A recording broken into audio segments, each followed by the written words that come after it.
60th birthday ni Ma Juliet Renee, and at the same time, last day sa atong ang putos-putos. So before tapusin sa atong program karong adlaw, so we are requesting everyone to sing with us para ni Mama Juliet Renee. Ay, may prayers sa nila, no? Okay, before ka magkakata prayers sa. So I'm requesting Mama Odette Dallas to lead the prayer. Okay, Papa.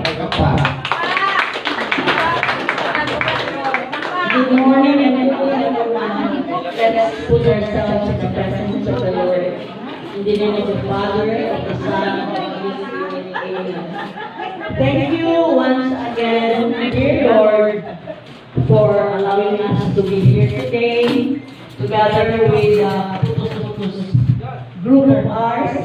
It's been 12 months now. We thank you for allowing us to be together, to be able to share what we have each month. And we thank you, O Lord, for the 62nd birthday of Juliet. May she have more birthdays to come. And thank you, O Lord, for all the blessings and all the harmony, the love that we can share to our Putus group. This we ask in Jesus' name.